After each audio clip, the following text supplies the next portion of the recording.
So baseball is thought as a pure sport, a thinking man's game, something that is supposed to be simple in nature and yet complex when you start to deal with it.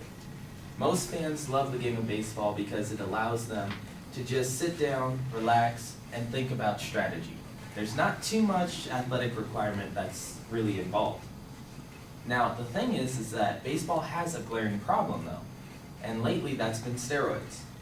Starting in the late 1980s until the early 2000s, baseball players started taking steroids, PEDs, performance-enhancing drugs, and that really caused a problem in the game because fans were starting to realize that these players weren't just supernatural athletes who have this skill and ability that they fine-tuned, but rather they're just normal people who have juice in them. What makes them different than any of us? Does that mean that any of us can just put juice inside of us and we can become supernatural athletes? No. So it kind of tarnished the game of baseball. So what I'm going to try to convince you is baseball players who took steroids should not be allowed in the Baseball Hall of Fame. It tarnishes the game and ruins their legacies. 1998, historic season in baseball. Why? Because a baseball home run record was about to be broken. The previous year, 1997, Mark McGwire and Sammy Sosa were looking to break the home run record and got within 8 home runs of doing it. However, baseball wanted to be able to take that to the next level, be able to cash in on that ability to see these athletes perform at the highest level possible, hitting home runs 400 feet away from where they're standing at home plate. So, 1998 rolls around and both of these guys just start cranking out the home runs. Sosa ended up with 66 and Mark McGwire ended up with 70. Both of them broke the record. Major League Baseball could not have been happier because both of these teams, in fact, actually broke their attendance records in all of history by August. So that means there was 2 months left in the season and they still had a chance to keep going up in their attendance numbers. So many fans came back to the game after the 1994 lockout through that home run competition that Sosa and McGwire had. Now the problem was that 5 years later, fans started getting wind of suspicious activity between these baseball players, and they started hearing about PEDs, performance-enhancing drugs. Baseball took a further investigation. They wanted to know exactly what it was that was going on in the 1998 season. Why was there a boost in home runs? So they looked into it, and it turns out that a number of players were taking performance-enhancing drugs that year. Roger Clemens, Alex Rodriguez, Mark McGwire, Sammy Sosa, all these huge baseball players who arguably had some of the greatest careers of all time were taking performance-enhancing drugs that season. Initial ticket stubs from the night that Mark McGwire broke the home run record were valued at close to $1,200. The day after he finally admitted, after 15 years, that he took PEDs, they went down to $27 a piece for the ticket stub of the night that he broke the record. Why? Because fans do not want to see someone who cheated. They feel like the game was taken away from them and that purity level was tarnished.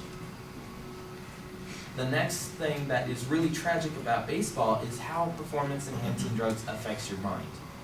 Ken Caminiti was a MVP level baseball player. He played third base for both the Astros and the Padres, most notably for the Padres, because in 1993, he was the National League MVP for San Diego. The problem was that he took performance-enhancing drugs that season. Now, most people just think steroids, they just help you hit the ball further. But it also affects your brain because Caminiti ended up going into a depression once he stopped taking PEDs. And he ended up committing suicide less than 10 years later because he felt that he could no longer perform at the level that he was before without the PEDs. Fans were starting to realize how bad steroids were for the game and how it really just threw the legacy of these baseball players that they respected so much and just threw it all away into the trash. The most notable performance-enhancing drug example in baseball is Alex Rodriguez. He was shown as the golden boy in 1993. He was going to be the guy who was going to break home run records all around. Break that Hank Aaron home run record of 752 home runs. He was going to be that guy that baseball tabbed as the superstar, the one who would carry baseball into the future. And he was, for the most part, all the way up until 2009.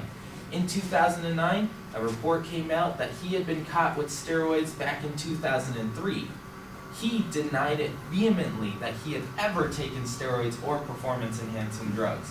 However, in 2012, another report came out saying that A-Rod was taking steroids all the way back to junior high level. Junior high level baseball.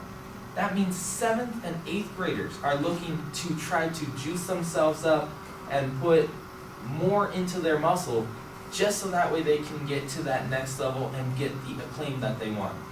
It's steroids. Alex Rodriguez made people realize that steroids were ruining the game overall. It wasn't a game anymore. It wasn't something that people played for fun. It was something that people wanted to turn into a business. And so when you look at the Hall of Fame voters and what their position is towards A-Rod and how they found out that he took steroids, a poll recently said that only 12% would vote him into the Hall of Fame, even though right now he's number 4 on the all-time home run list. Steroids is bad for baseball. Voters need to be able to realize that when they have a candidate who can go into the Hall of Fame, they can't be voting him in after he took steroids, after he cheated. Why is it that the voters are saying that they are going to hold a double standard and vote in Gaylord Perry, who is one of the greatest cheaters in the history of baseball? He would scuff up baseballs. He would doctor them so that way they would move more while he was pitching. They voted him into the Hall of Fame, and yet they're having that double standard against these home run hitters.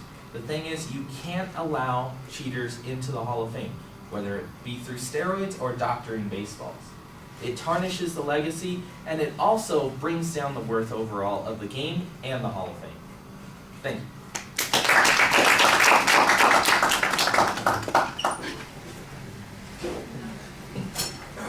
Hey, sorry. Gee, I couldn't come earlier.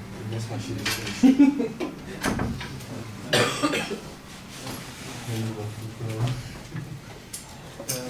It even has that light, so you can snap your album. No, forget it. Who we did? No. You should have gone after me. Yeah, you should have. Yeah. I should have. Hey, it made Bible study.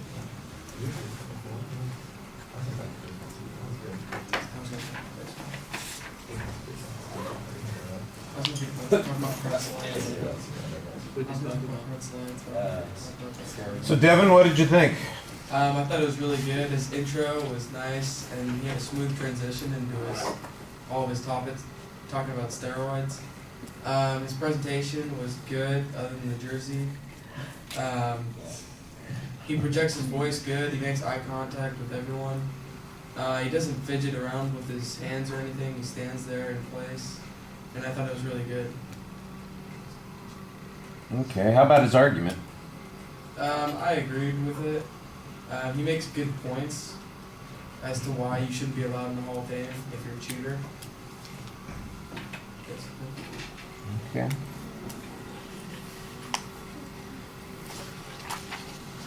All right, I'd agree with Devin about most of the delivery things. You do a good job. I think we've talked about that before. You look at the audience pretty well. You seem dynamic when you're speaking for the most part.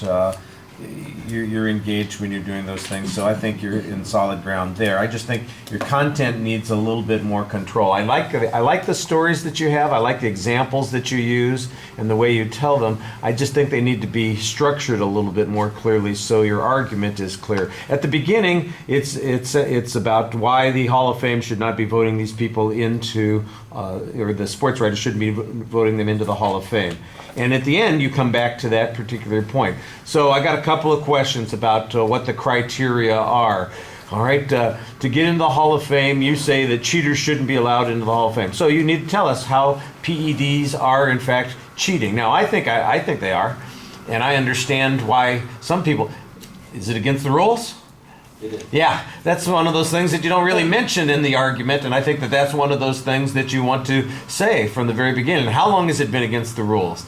The whole, Mark McGuire's rationalization has always been that what he took was, as far as he knew, legal under the rules that they had. He wasn't taking, he wasn't doing X, he was doing something else, and that this was acceptable and that wasn't, and now it's, and that's the way he rationalized it to himself. Roger Clemens has won a lawsuit about this issue, denying this whole thing. So it's like, wow, what are the extreme measures that are going into it? And there's just a ton of stuff that shows that a variety of people have been involved in this. You kind of make notice of the major folks that are involved, but there's not much doubt that a lot of people involved. Didn't Alex Rodriguez get suspended? Yeah. Yeah, that's one of those things that you ought to be pointing out. It's basically, so we've got these events that are going on, and I think we're getting part of the information. We're not getting complete pictures of the information. And then the thing is, well, tell us what the criteria is. You say Rodriguez is number 4 on the home run list. Normally that would make somebody eligible. Let's face it, the standard used to be if you got to 500 home runs, you were in like Flynn for the Hall of Fame. It was just a pretty standard operating thing. But how many people are in that situation now? How frequently do people cross that line? And how many of them were, performance-enhancing drug users, that sort of thing.